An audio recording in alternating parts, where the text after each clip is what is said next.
This episode is brought to you by Progressive Insurance.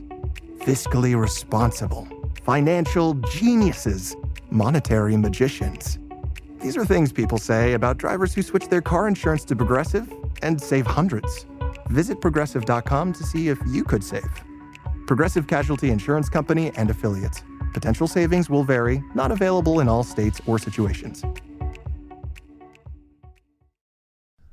On this episode of Bantha Milk Podcast, there was a TV show called Andor. It ended a while ago, but we're getting around right now to talking all about it. Wait, what was it called? Andor? All right. Intro music. He's no good to me dead.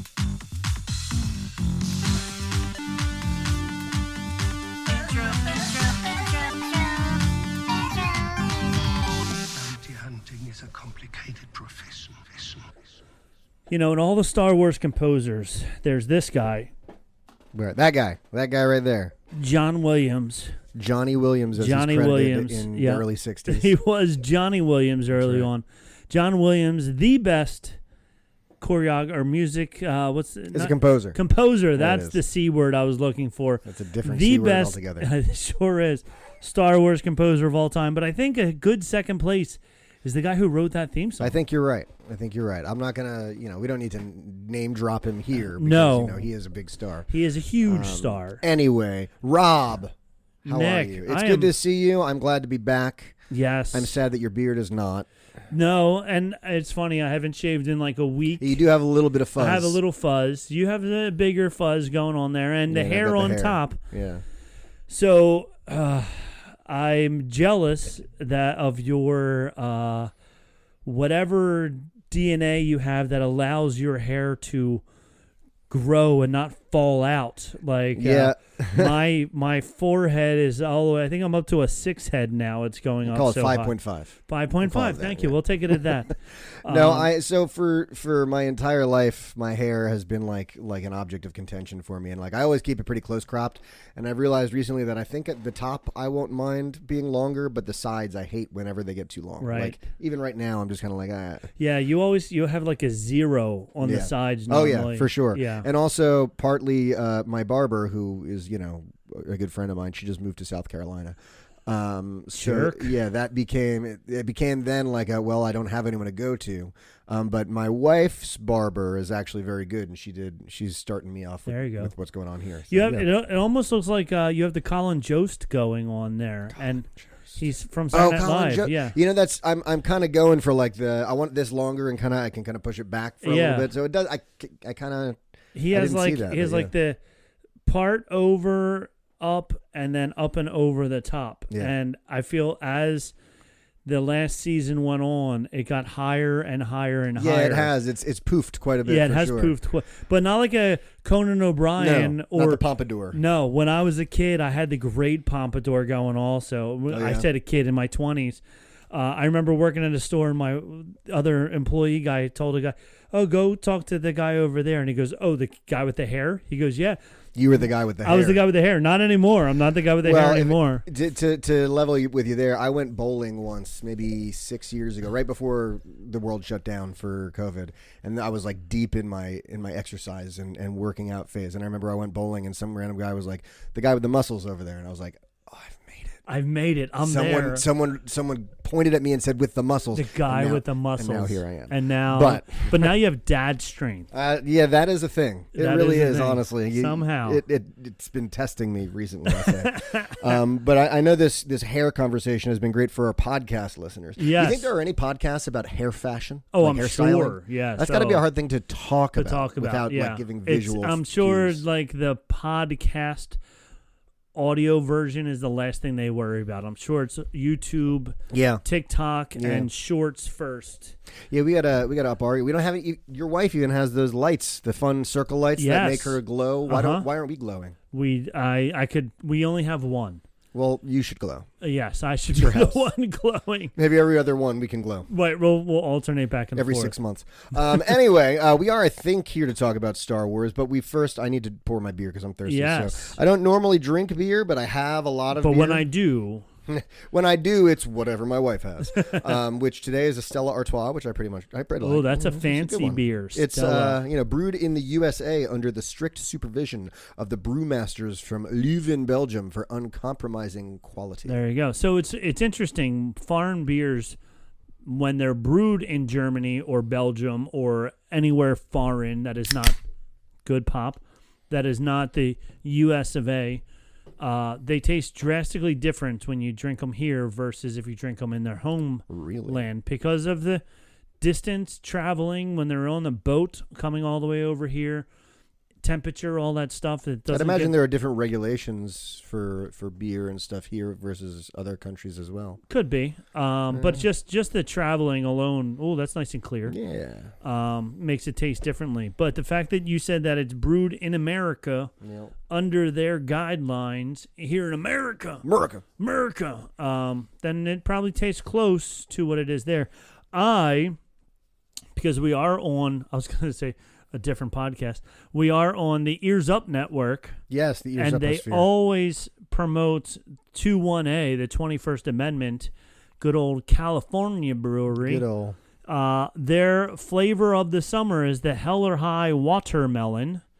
And I got some. Bam! Check that out. Hell or High Watermelon. Lady Liberty right on the front. Lady Liberty on the front, holding a giant slice of watermelon right there, right over the San Francisco Bay Bridge. I don't know if they know this or not, but Lady Liberty is in New York. I don't know if you know this or not, Rob. Lady Liberty is in New Jersey. New Jersey. That's where we are. She's our lady. She's our lady. New York she is can't not take her. New York. That's right. That's right. No matter what they say, she belongs to us. Let's see how Crack this it. one pops. Another really good one. That was a really good pop solid also. pop. Yeah. All right, I'm going to finish off mine here. Here we go. A little bit more. There we go. Pretty. For those of you who are listening and not watching, my Stella Artois in my glass, it doesn't look exactly like piss, but the comparison can be made. It's close. Yeah, mine's They're pretty mine similar. is like It's a little darker. Yeah, mine's like if piss that after you drank a lot of water.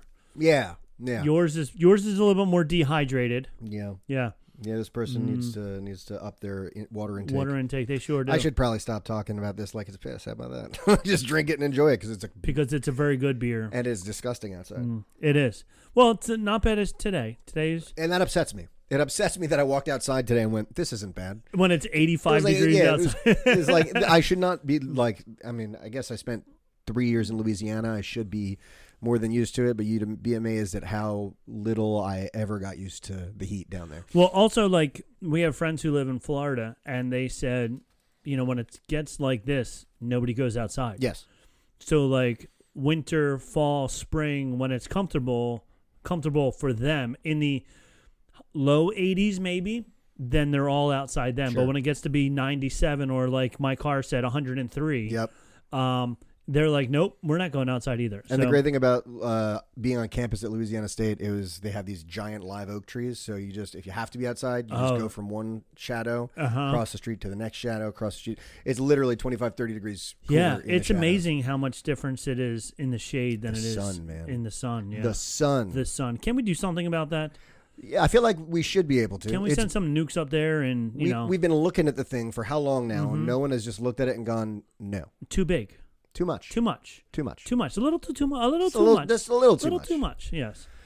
Melting All right. our ice caps. Anyway, we are drinking some beer. Some we are beautiful beers. We are Bantha Milk Podcast. We are Banter Beskar and Bantha. No, wait, sorry. We are Bantha Milk Podcast. We are on the Ears Uposphere. There are other shows on the Ears Uposphere. They include the following: Ears Up, Puny Pod, The Supreme Resort. What's the other one? The Joe Rogan Experience. The Joe Rogan Experience. Yeah, that's a new acquisition. Not Bantha Boys. The Bantha Boys. no, what's Buena Vista Boys? Buena Vista, The Good View. Yes, The Good View. The Supreme Resort, and what's the other one where they rewatch all the shows? Smartless. There you go, and that one as well. They're all on the Ears Up Network. So we should probably just like write those out and put them on the wall. We had them written out at one point in time. We had them memorized at one point in time, but there's just so many, it's hard to remember them all. It's true. They keep just popping up out of nowhere. Yeah, we just keep getting more and more. So, so that's all the ones that we have. And we are here today to talk about All the Good Things, which is Scraping the Vault is the other one. That's the one that I couldn't think of. We made it there. We made it there. We got there eventually. But we're here to talk about Andor. Before that, I read a book. A book? I read a book. That's amazing. I know. How long was it? 300 pages. That's so many pages. A lot of pages. It looks like a pretty good book. What is that book? I read Darth Vader. Star Wars, Darth Vader, The Rise... let's try this again. We got this. Take it back. Dark Lord, The Rise of Darth Vader is the name of the book. All right. We tried to get this guy on the show before, James Lucindo. Yeah, he kept on responding to us saying, once you learn how to say my last name, I'll Right, get you on the podcast. when you know who I am, Yeah. then maybe I'll think about it. Yeah. He writes a lot of really good books, but this is one of the Essential Legends collection. I enjoyed it a lot. It was very good. It's supposed to take place in between the time when Anakin, I have the higher ground. You can't win. That almost sounded like the Count for some reason. You can't win. One arm chopped off. 2 arms chopped off. Anyway. Anywho, so we went from it takes place in between then and then the time that we see Darth Vader in A New Hope. And he's still, it was interesting because, when we talk to other authors, they talk about how you can't do anything to the main characters because, because they can't die in a book. Like, there's rules there's based rules on what they can and can't do. But so then they create their own characters for their books.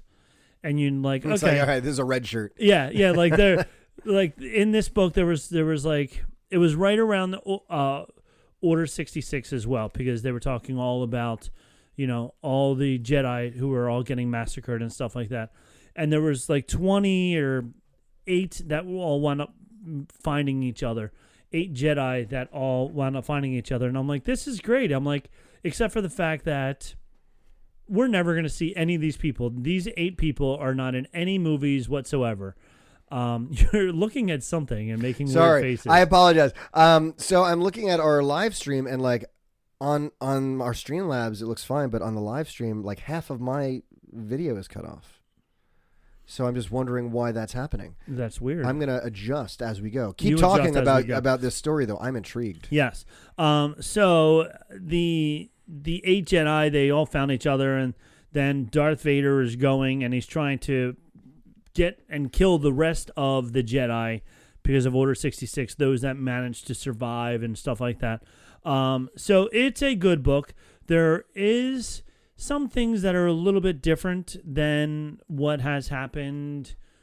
They've retconned things since. Yeah. So it's like, oh, that's funny, and that doesn't make any sense and whatever. But like, in fairness, what year did this book come out? Because Disney's been retconning things that have come out like 5 years ago. This is retconning this is one thing, but retconning Disney, their new canon with new canon is confusing. It's confusing. So the original copyright on this 2005. Okay, so 20 years. So 20 years. That's not a bad. No. Yeah. So there's going to be some things that are different because that's right before the Disney buyout too. Yeah, because there was and it was funny, like they run into Chewbacca. That was one of the things. Like they're with Chewbacca in this, and I'm like, I'm pretty sure through what was the Han Solo movie? The Solo. There you go. Solo meets Chewbacca a long time earlier than he would have when they were working with him in this book. And I'm like, okay. But, it's what it is. So good book? It's a good book. I really enjoyed it. It's funny. I started it a while ago. I think I started it like at spring break and then didn't read it all. And then when we went on vacation, I like to read during the summer. And I like to read on the beach, and we went onto the beach in Florida, and I sat there for 3 days and read the book, and it was awesome. Good deal. So I did that, and then I also built something. Baby Yoda The Lego Baby Yoda is look at awesome. Look at Here that. is the Lego Baby Yoda. He has a frog in his hand. He has a frog in his hand. His head spins. His ears can move up and down. That's great. And there are gears in the back, so you can move his hands. Wow. With the gears. So, Baby Yoda. That's not a Temu buy. That is this straight up is a Disney. legitimate Lego. Did you buy that at Disney? No, we didn't go to Disney at Okay, you all. just We went to went to Florida. different parts of Florida. And then it also comes with his little floating pod, which Nice. actually came together real nicely. I was very impressed. How many pieces was this whole thing? Oh, you're asking 800 or questions. something like that? Yeah, probably. I'll have to go back just and take it look apart up on the and count. website. I'll count as I take them all apart. But yeah, so he's sitting here in his little floating pod. Ooh, it's really cool. I really liked it. I liked the build. I also got Jango Fett's helmet because I have Boba Fett's helmet up there. You do. So I also got Jango Fett's helmet, but I didn't put that together yet. So I have to find spot for Baby Yoda up on You're the running out of shelf. So I'm room, running man. out of You room. gotta maybe put up some new shelving. Uh-huh. That's your There's your summer project. There's my summer project. More Look at that. shelves. Love yeah. it. So there we go. So made some things, read some things. Go Star Wars all the time, all me. And now we're gonna get into. Let's do this because we never do this, and not that we ever get yelled at, but we promised that we would. So let's hit up a commercial break, and then after the commercial break, we will talk to you all about Andor. Parents of tweens, if you're familiar with far-off drop-offs, Dad, stop, right here. Or get DMs about what's for dinner, you may be experiencing tween milestones. For your son or daughter, these can start at age 9. HPV vaccination, a type of cancer prevention against certain HPV-related cancers, can start then too. for most, HPV clears on its own. But for those who don't clear the virus, it can cause certain cancers later in life. Embrace this phase. Help protect them in the next. Ask their doctor today about HPV vaccination. Brought to you by Merck. And perfect commercial. I think you should go buy that right now. Yeah, I think it's a bold move to bring back this late in this far out. This far out. But I think it's been long enough that maybe That a whole new generation can be will introduced to appreciate it. That's right. What was that? Budweiser? Was that what that was? They had a wild 1990s. They did. I love Michael Scott doing that. And, Yes. And Jim just being like, yeah, that was so old and so long ago. And yet still to this day, there are times when I will call my sister, and when we answer the phone, we'll do that for 40 seconds. Literally just back and forth Back and until forth. one of us just goes, hey, what's up? What do you want? Yeah. Yeah. But Andor. Cassian Andor. Bartholomew Andor. Yes. We reviewed the first 3 episodes. Right. And then I fell off the face of the earth. And then Nick said, peace out. And I'm back. So now there is the rest of the season. And apparently I just learned the end of the series. Yes. They're donezo. Dunzo. Kaput. So even if you follow the lies on the interwebs, Don't there follow is the lies. There is not going to be a third season, even though, oh my gosh, the second season was so successful. We're going to make a third season. False, all lies. Don't believe Lies. it. Deceptions. Lies. What was the name of the drugs that he was sniffing? She's my sister. I was just trying to look that up, actually. That's going to annoy me. Oh, he was so good. Anyway, yeah, that's right, because he called the drug his sister. Yeah. That's going to annoy me. Doug's not in the chat. Come Doug, on, if you're somehow in the Doug. chat, help us out. Doug, help us out, Doug. Anyway, man, that's going to bother me. So yeah, let's talk Andor. Let's I mean, talk we Andor. really we could sit here talking for hours about each episode at length, but I mean, to me, just the overarching, like, the characters were so well developed. Like, Yes. and I think I said in the last episode that, like, I had a hard time in season 1 because, like, at first, because I just didn't know the characters that well, and I didn't feel like I had a big stake in them. But Okay. season 2, like, every character, like, I felt like I had a personal stake in. Luthen was ridiculously good. Yes. And so was Cyril. I thought Cyril's whole arc was, like, really interesting and like, he was acted so well. I think we could do like a 4-part series just on Cyril. Yeah. Because what the Empire did to him, his desire to prove his worth Right. to anybody. Anyone. And it's great how they show you his mom. Yeah. And for us to go, oh, That's why. Yeah. Yep. And to not get the approval from anybody at all was such a mind F to this guy. And not even just to not get the approval, to think he was a part of the approval. And Right. to think that it was all, and then to find out at the last minute that he was just another. Just a pawn. Just Yeah. another. To like this woman who he like. Yeah. I can't imagine him and Dedra really ever felt super connected to each other, but I also think he was looking for something. Yeah. And she was not as harsh as his mom is to Right. him. So he's like, look, this is how I'm going to be abused for the rest of my life. So he found somebody who was cold, like his mom is cold, but she also had that, you could tell that she liked him, but she also liked domination over him. Yeah, at the very end when there was that like last minute, like you saw that it wasn't like an easy decision for her to make. You know? Right, She was, yes. She like was conflicted about it, but at the end of the day, she did put her own. She did put her Self own, and she and did put the ambitions. Empire over their love. Right. She was, and even like when he confronts her at the end, and then he's like choking her, and you see she kind of likes that he's finally being a little aggressive, assertive, yeah. But then she also like comes back at him and goes, "You didn't mind the promotions that you were getting," Right. And that's when he was like, "F you," Yeah. you know, like I hate you, I hate all of this, I hate the fact that you guys completely just used me, made me think I was a part of something, and I was just the lowest pawn for you guys. Mm-hmm. And then he goes out and he takes his aggression out on Cassian, Right. which was great because even at the very end, like I had to think back. It went all the way to season 1 Right. with him trying to find Cassian from season 1. He finally sees him here on Gore, and he just is like, you're the reason for this. You caused me Right. my promotion, all this stuff.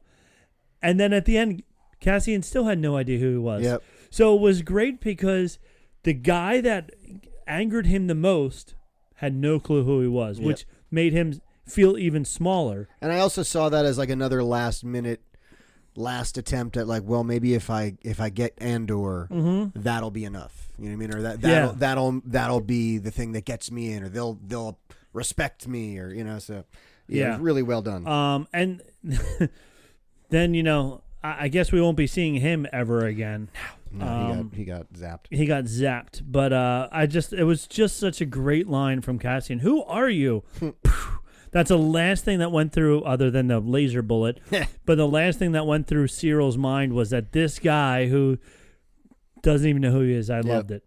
Who was the other one? The mastermind guy for the rebellion. Luthen's character was amazing also. Yeah, he was, because he was really doing two characters. Like, Yeah. I mean, he was acting as two different people, and he sold all of them. And it was really cool seeing, what's her name? Her protege, Clea. Yeah, Clea. Yes. Like at the end when he was captured and like they were trying to save him, like she wasn't trying to save him. Like she knew that she couldn't save him, but she wanted to make sure that he wasn't gonna, number one, mess up everything by confessing, Right. But number two, like wasn't gonna die horribly. You know what I mean? Yeah. So it was cool, just like, because I think at the end of that episode when they got to Luthen, there was like this moment where they wanted you to think, oh, how's she gonna get him out? Yeah. But like then she just kind of like pulls the plug. Right. Yeah. She doesn't get it. She just that was I'm just thinking of like all the different characters since Mon Mothma, and so they went through a huge arc with Mon Mothma, and the last 3 episodes, or even the last 2 maybe episodes, is when she really, I think, she finally sees that her political games that she's trying to do and trying to be sneaky isn't going to be enough. Right. And I don't know if Dan from the Supreme Resort, I don't know if he meant it on. I know he's a jokester. He says a lot of like whimsical things, but he said he liked the first 8-9 episodes because it was like a slow burn, and then the last 3 just like suddenly then like hit you. Like it was a quick change. And I think the whole Mon Mothma storyline was a huge change there. Because it goes from, episodes 1, 2, and 3 that we talked about before, where it's her daughter's wedding and her daughter's trying to be this very traditional whatever. And she's like, look, I can get you out of this if you don't want to. And the daughter's like, no, I want to. And then the rest of it, it's her trying to work with Bail and trying to get the money and trying to do this and trying to be subtle and everything. And then suddenly she's like, okay, this rebellion needs a figurehead because we can see that it's all these different things. And even in the first 3 episodes, when Andor is held captive by that other band of rebels, band of rebels, you see how all these little things, they need a leader leading them all. And then she's finally steps up and says, okay, let's do this. Forrest Whitaker's character, Saul Guerrero. Yep. Like he was amazing. He was so funny. It was fun because you saw in the cartoons, he's not all prosthetic up. Right. And then when we see him in Rogue One, right? Is that when we see him and he's got the mask and everything like that? Where there was always that gap. Like, what happened? Yeah. And now we find out it's the drugs. Yep. It's the gas. And like the other like thing that I realized as watching is like a big part of his arc in Rebels, I think it was Rebels, not Rebels, in Clone Wars, was his sister and his sister dying, and his sister being like essentially his moral compass, and like being the one to steer him the right way. So I think it's very interesting that now his sister died. It was this big, terrible thing for him, and now he's calling the drug his sister because he's trying to go back to that happy time that he was with his sister, and this drug makes him happy and makes him, and it's so funny when the kid who breaks through without blowing everybody up, he's like, breathe it in now, the kid's like, no way. And then like you see him, he gets that euphoria, and it's almost like, not that I've ever done drugs, but this is that feeling that people who have drugs are like, yay. I mean, alcohol, I guess you get kind of, but whatever. It's not that hits you the way this drug was like hitting them, and he's like, this is the greatest. Yeah, and I mean, it was like that classic, like, yo, man, are you a narc? If you don't hit this, then you're a narc, man. It's like, all right. He's like, okay, I'll do it. It's like literally just like anything in space, It's like, and that's the other thing about Andor is like, that's something that you can take yourself out of Star Wars, and that's still drama, right? Another thing I loved about Andor that I saw several times is they kept showing like the news. Like the Galactic News Network and like all the talking heads and like the View and all this. And it was like, why wouldn't they? This is what would happen. Like this, they need entertainment, and it's I don't know. It's just really interesting. And you see how the Empire is manipulating the airwaves, and they have control over what gets broadcast. So again, just like kind of that train scene I talked about in season 1, just like all these moments that just don't have to be Star Wars. They're just good. Yes. The episodes 4, 5, and 6 take place 3 years before Rogue One. In that section was 7, 8, and 9 is the big gore area. 4, 5, and 6. Ever been to Gorman? I'm trying to remember. It's been not so long. I just rewatched it again, but there's 12 hours of content. It's such good storytelling. in such a short period of time and so much going on that it's like it sucks that they did it this way with releasing 3 episodes a week and giving us so much right away. Right. But yeah, it would have been nice if they had just done once a week and given us, but it is nice that they're listening to us, and like, you know, this is the length, this is the proper length for a Star Wars live action. Right, like every time I was like, almost an hour. That's great. This is exactly like, this is enough time to tell the story. Yeah. This is what it was. It was Cassian and Bick adjust to a Luthen safe house, and then you see Bix was another great one. They did a great job with her, where also talking about drugs, like from her torture, sleeping is when she remembered all the torture, came back in her dreams and stuff like that. So then you see her, and Andor, Cassian, is so protective of her that he doesn't want her going out. He doesn't want her doing anything. So now she's basically a prisoner in a house instead of in a jail, but she can't go anywhere. She can't do anything, and she can't get rid of these thoughts. So I loved how the last mission that he took her with was to the doctor that tortured her. Right. And it was another one where she puts the thing on him, and he's like, it'll only feel like forever, right? Yeah, he's like, who are you? Yep. Like, why are you doing this to me? And it was the same thing. Like, the people who are the torturers don't even know you're not a face to them. It's you're just another day. Just like, another day. Yeah. And she's like, watch this. And then I loved the slow motion as the two of them are walking away from the building. No sound at all. No just sound. Kinda, yeah, you see the explosion behind them. So not only were they torturing him, but then they blew him up. And then the two of them just walk away. And it's like, okay. But as you know, so many times that you hear, like, is that going to be good enough for Bix? Will that help her get over it or not? Which, and we don't know what happened to her, do we? I mean, no. She left Cassian. Yeah. And said, hey, when this is all over, we'll get a house and we'll do the thing. And that's not going to happen because Cassian blew up. Spoiler alert. So you got to figure we're going to see. I mean, I can't imagine they just abandoned Bix, but it bums me out because I'm sure it's going to be like in a comic or something. You know, right? Like, and well, they did the same thing. They abandoned the little BB droid, not BB. Well, yeah. Oh yeah. What is that guy's name? Little dude who speaks English. He had, like, a cameo this season. Yeah, he was there, and they were like, no, we don't have time to get him. So they leave, and it's just like. Ugh. So maybe Bix goes and finds him. I don't know. And then they have a bunch of adventures together and live happily ever after. And they live happily ever after. Just a little droid and a girl just Star having Wars. a good time. Vale and Cinta to Gorman, Cassian home to Bix, an argument, a heist, a party, everything at risk. That's episode 6. What a festive evening.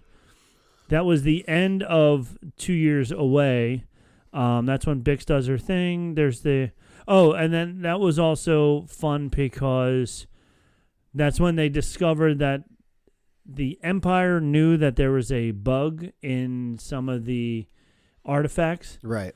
So they had to go get the bug out of the artifacts, and it wasn't coming out. And she had to, like, she was bleeding, trying to yank it out. Yeah, so that was a lot of fun. And then I think my favorite era was with 2 years out, episodes 7, 8, and 9. Okay. Were really good because that was the whole like gore. Yep. And the fight. We are gore. Well, 8 and 9 are the top rated on IMDb of the season. Okay. 8 gets a 9.7 and 9 gets a 9.7 as well. Yeah. Well, it should be because they were awesome. We are gore. Everyone is watching. Now, we talked about this before, but this was filmed 2 years ago. Right. And it's so politically accurate to what is going on in America these days. It's unbelievable that they were able to foresee the future. And even I went back and I rewatched because of the book that I was reading. They were talking a lot of things that happened in episode 3. And I'm like, okay, I forget everything clearly. Let me rewatch episode 3. So I rewatched episode 3. Even in that with, like I can see some people who want that respect, but it's more fear than respect, that Darth Vader gets, that the Emperor gets, and there are people out there who don't think that this is a democracy, but want it to be a kingdom and want it to be a dictator ruling. Like, no, this is what I said. This is the way it is. So it's very interesting how art or how life imitates art, I guess would be the way it is. And vice versa. And vice versa. Yep. It was funny. I was talking to Eric, and he kept saying, what's the deal with the ties in Andor? This is the ones that, like, you can just, if you get spaghetti sauce on them, you just pull it out more. And I was thinking he was talking about the TIE fighters, because there was a couple of TIE fighters that flew over, but you didn't really see them much. And he's like, no, seriously, the ties. And I'm like, oh, you mean the turtleneck shirts with the ties that start halfway up your chest? Because apparently just normal ties are too Earth-looking. Right, They had to make it look They had to make spacey. it look more spacey. So it was very interesting. I would love to be the costume designer who was like, "Oh, I have an idea. Let's do this." And it doesn't look. I mean, it looks silly, but I mean, I'm looking at a picture right now of Cyril. I was like, all right, he looks kind of fly. I'll take it. Yeah, he pulls it off. He pulls it off. It's definitely a look, and Cyril wasn't the only one that was wearing that tie. Nope. There was definitely other ones wearing that tie like it.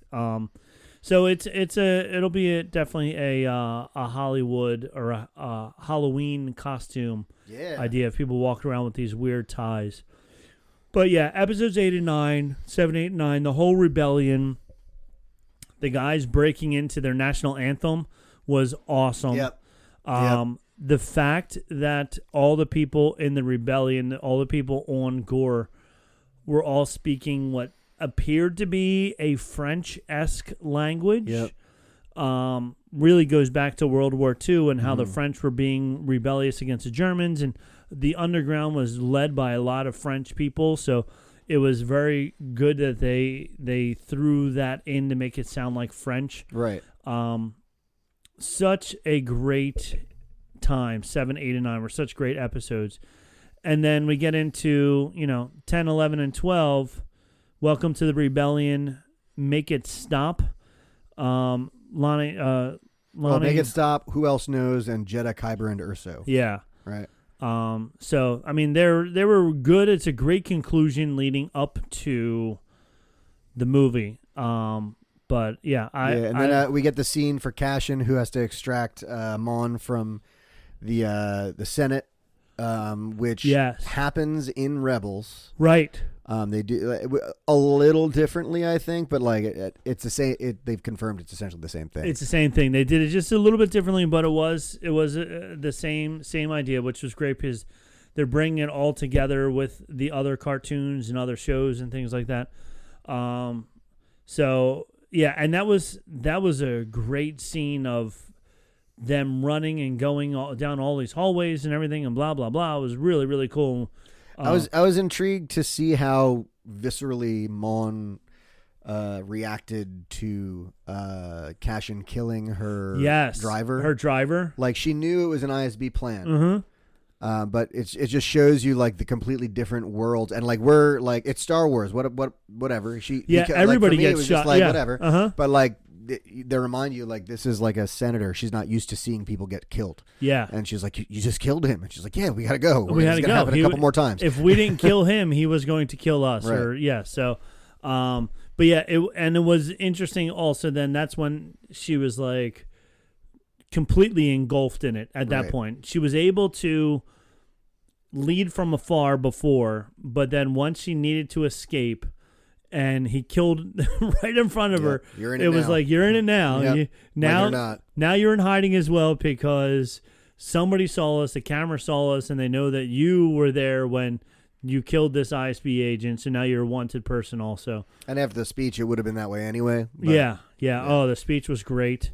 And then, then the last one, they returned to Yavin, and everybody is now... You're seeing all the different groups are now coming together, right? Which is really cool because it was a good part, and even like Rebels is in this time frame, and Rebels they heard the speech that she gave, so they did, and it was the same exact speech that they heard in Rebels. So that was awesome that they brought it all together. One of my friends posted on Facebook that there are 4 Star Wars trilogies now. The originals, right? The prequels, the sequels, series, yeah. And now Andor season 1, Andor season 2, and Rogue One. Yeah, I mean that is pretty. I mean that's God. How many hours? That's yeah. So yeah, this is really the only other like series that like live action series like that went through this much. I don't know, adaptation, evolution. I don't know. I think it's interesting that this is what came out of Rogue One. I don't think anyone expected this sort of thing to come out of this when Rogue One came out. And like Rogue One, when it came out, was good. It was very highly rated and very, very well liked. But it was like, oh, cool, they're finally doing these standalone Star Wars movies. That was the first one, wasn't it? That was the first one, yeah. And then Solo after it was not as good. Well, that was just, they had all that chaos with the directors bailing, and then, what's his name? Happy Days. Oh, Ron Howard. Ron Howard joining in last night. I still liked Solo. I liked Solo. Yeah, it does get a lot of hate. I liked it. I enjoyed it. But it is funny because the whole time in Solo, like I was rooting for Han and I forget what her name was at this point. Kira. To like, oh, maybe they'll get back together again. Right. And then you're I'm like, wait, that can't happen. Something's going to go wrong at some point. But you never know. They were broken up for a while. Maybe after they broke up, we were on a break. That's right. We were on a break. I love it. But yeah, I think, and it's funny because right before Andor was the Skeleton Crew, which was the best kid acting Star Wars has had. I forget what movie Trey was just watching or TV series or something. It wasn't a Star Wars show, but he was talking about how bad the kid actors are in it. And I said, this is what Nick and I have talked about on numerous occasions, how the Stranger Things kids were such good actors. Right. That all the other Star Wars kids before this were not good actors.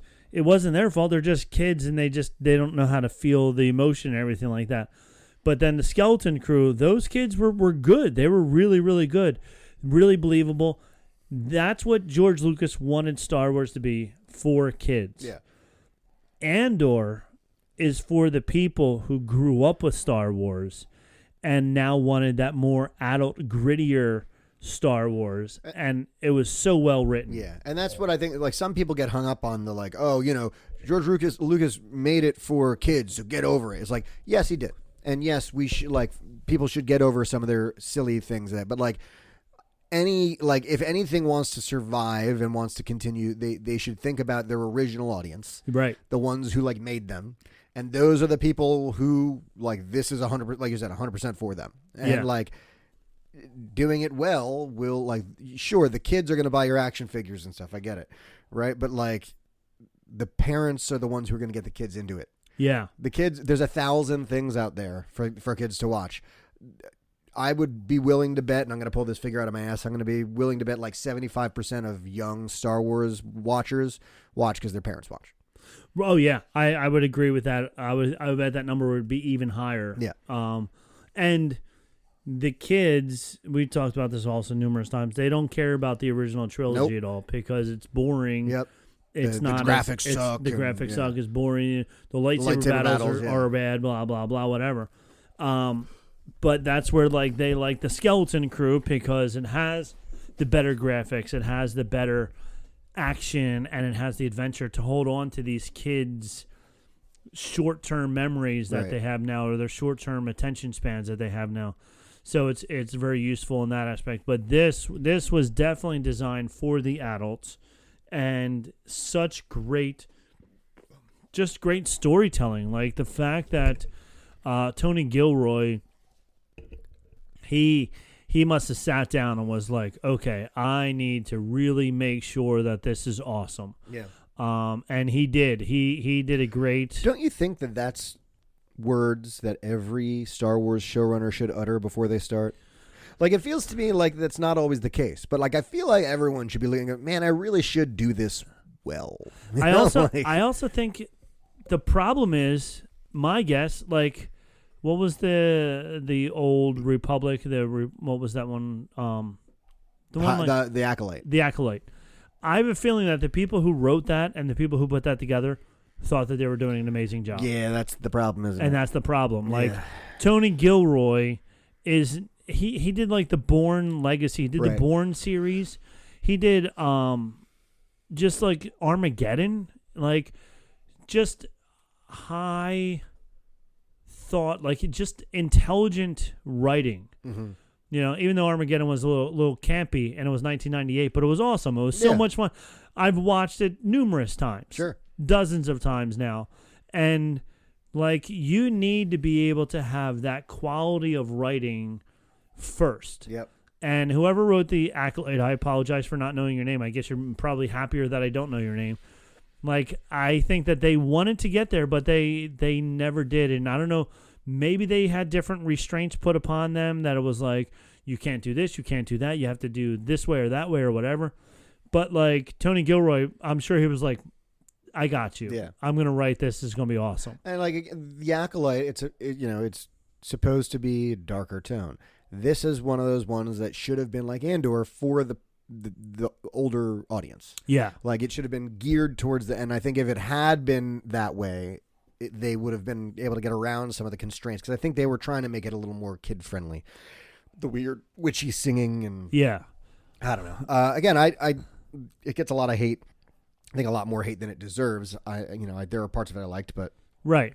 Still, there are also people out there who are like, oh, people, if you don't like the Acolyte, you're a crappy Star Wars fan, and you don't like change, and you don't like that there's a girl who's... It's like, no, I just like when things are good. Right. And it was not that good. And it was not that good. I love a female lead. I like Ahsoka a lot. I like Ahsoka a lot, yeah. I have no problem with other shows, too. Like, if there's a female lead doesn't bother me. No. And it's I think it's even cooler when you see a Scarlett Johansson going around beating up all these musclehead guys. Is it realistic? It's up in the air, but we're talking superhero movies. We're talking superhero movies, and a female lead is fine. You know what's super not realistic? A man who can turn into a tiny little ant and go into the quantum realm. That's right. That's and not then very realistic. Yeah. We were talking about that also, about how like some movies in Marvel unfortunately like lost their way. Right. You know, and it's the same thing with like the last three movies of Star Wars. Like they were missing that overarching idea. Right. Unfortunately. But yeah, you need somebody who doesn't lose their way, and by having one person do the whole thing, Tony Gilroy do the whole thing, it's perfect. Dave Filoni, all Dave Filoni stuffs, are great. The Mandalorian, I can't wait for the movie. It'll be interesting to see where that goes. Yeah, I'm a little like, is it really called The Mandalorian and Grogu? As of right now, that's what they're billing it as. I feel like there are better titles they could have come up with. But that's just me. I agree. But it could be a placeholder. Yeah, but for them to already have like a trailer out, yeah, you would think they would have that placeholder held. Yes, now. I don't know. Something else should be there by now. But I don't know. But it screams placeholder. It does scream placeholder. It screams like we couldn't think of anything good. We'll get to this, promise. And then like it was the time to submit, and they were like, "Oh God, guys, we didn't do the thing." When Walt designed the park, Disneyland, to start with, he kept putting off Tomorrowland. Oh, we'll get to that later. Because he couldn't think of what tomorrow was going to be. And then the park started to open, and he's like, oh, crap, we need to throw something in there. Tomorrowland is the placeholder name for... really? But no, I'm saying like... Yeah. That like the Mandalorian and Grogu is like, oh, we'll come back to it. We'll come back to it tomorrow. It's like, oh, no. Yep. So, I mean, Andor was great. Andor was great. I thought, and we talked about this a little with the Obi-Wan series. I felt like the Obi-Wan series should be one season. I have heard that there might be a second. I am digging that you're telling me that this is 2 and done, because I feel like it doesn't need any more. And yeah, I just hope that Star Wars takes this lesson, because I'm pretty sure there were some viewership records set, and like people are talking about it. Like, no, I didn't hear anyone talk about the Acolyte, but people are talking about Andor. So, according to... Oh, no, I lost it. Go this way. Star Wars series, real fast.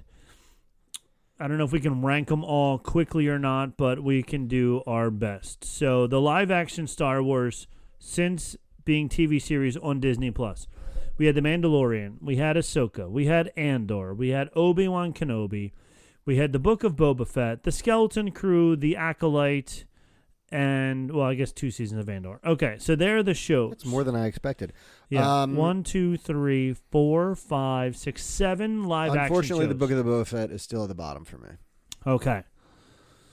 And then The Acolyte, probably. I wanted Book of Boba Fett to be so much better, I did and too. Unfortunately it wasn't. But I think I was even more disappointed with The Acolyte, because even like the strange things that we were really looking forward to, like the whip lightsaber, right? You saw it used once for 3 seconds, which and that was we it. saw its entirety in a preview. Yeah. So I think I'm going to put The Acolyte at 1, 2, 3, 4, 5, 7, and then Book of Boba Fett a close 6. I get that. So then we have Mandalorian, Ahsoka, Andor, Obi-Wan, and Skeleton Crews. This is a little tougher, because I think at this point it comes down to not like I think those two, Book of Boba Fett and Acolyte, are just flat out bad. The Mandalorian, I think, is going to be on top for me. I think at this point. The problem is that Andor ended. And so it can't have any more seasons. Right. If The Mandalorian had ended at season 2, it would have been great. Nothing would have touched it. Yes. Like that Luke Skywalker scene at the end of season. Like the first 2 seasons of The Mandalorian are untouchable. And the fact that some of the best parts of the Book of Boba Fett were Mandalorian. Yep. Is makes it even more confusing. It was like they really had nothing to do with book. They couldn't write anything good for Book of Boba Fett, so they're like, let's throw some Mandalorian things in here. Yep. So I know my bookends pretty well. Like it's gonna be Book of Boba Fett Acolyte on the bottom, and it's gonna be Andor Mando on top, and probably Mando then Andor in that order, just because of the nostalgia of. I've always just been into the Mandalorian thing. You know, when I pictured Boba Fett as a kid, my favorite Star Wars character, Din Djarin, is what I pictured. Yes, 100%. And I can even visually close my eyes and see that whole opening sequence of the Mandalorian over and over again when he's on that like planet, the circle, the door opens. He walks in. And you're like, you're like, yes, this is Star Wars. So I definitely think Mandalorian will be 1. Andor will be 2. So then we have Obi-Wan Kenobi, Skeleton Crew, and Ahsoka in the middle there. And I think they could be in any order. I agree. I think Skeleton Crew was the most consistently good and interesting. Yes. I think Obi-Wan had the most...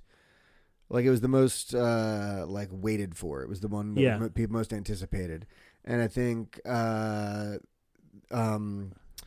Ahsoka has the most potential for future stuff. Because it's essentially just a continuation of live-action Rebels. Right, exactly. So I think if Obi-Wan... I don't even know if... I don't want him to have met Luke. That would have been dumb. But the Obi-Wan book that I read, and we had Timothy Zahn on, I think. I don't know where it is. But there was Timothy Zahn wrote an Obi-Wan book, which is what I thought this series was going to be. Right. If they would have done that, I think it would have been the 3 for me. Right.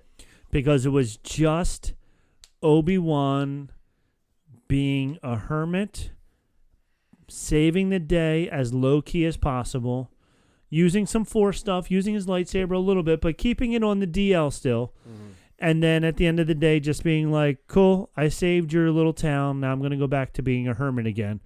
Would have been really good to see live action of that, to see if it matched with what I was envisioning as I was reading it. Right. I didn't mind the Leia girl. She wasn't a bad actress. No. She was good. I don't know if we needed him to meet Leia though. We didn't.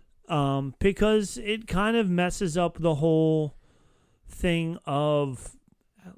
Doesn't mess up how she knew him. Maybe not. I mean, I've heard that, but then there's people saying, she's sending a secret message to this guy. She doesn't want it to get out that they know each other at all, and she doesn't want to implicate her father and things. Right. So okay, maybe it does tie them together a little bit. I don't know. It was good. I liked it, but yeah, I think for me, I would probably go Skeleton Crew 3 because, like you said, it was the most complete series, and it was fun, and it also has potential. Okay, what are we going to do now? Because there's definitely places for them to go. The downfall is we're going to run into the Stranger Things problem with the kids grow up really fast, and it takes a long time to make movies and TV shows. And then I think Obi-Wan over Ahsoka because of, like you said, it was that more expectations, but nostalgic. And I wasn't as fond with the second season of Ahsoka as the first. Were there 2 seasons? Or is there only one? There's just the 1 season. Was Ahsoka when they went to that other planet? Yeah, it was cut in half, 2 halves. Yeah. And then she was left there. Yeah, I don't know. I think because it was, like you said, it was because that's when we saw all the rest of Rebels. It does have the most potential. Yeah, we also got that rad lightsaber duel with her and Anakin in the World Between Worlds. Yeah. No, I'm still gonna put that at 5. Yeah. It's all a toss up in the middle there, I feel like. Yeah. So what do you guys think? You tell us. Yeah, what your ranking is. Yeah, comment, subscribe. Down here. Down there. Put in your ranking of the 7, Mandalorian, Ahsoka, Andor. Smash that like Obi-Wan, button. Book of Boba Fett, Skeleton Crew, Acolyte. Smash it all. Tell us which one, what the order is that you would pick for those 7 now that Andor Season 2 is over. And if you made it all the way to the end, write the word sassafras, and we will know you are a true fan. We'll know you're a true fan. Who did? Chris wrote that one time when you said that once before. He wrote it in there. It was really nice of him. So, yeah. All right. Well, that's enough. We have been talking about Andor. We have been drinking beer, and we have spoken. We have spoken.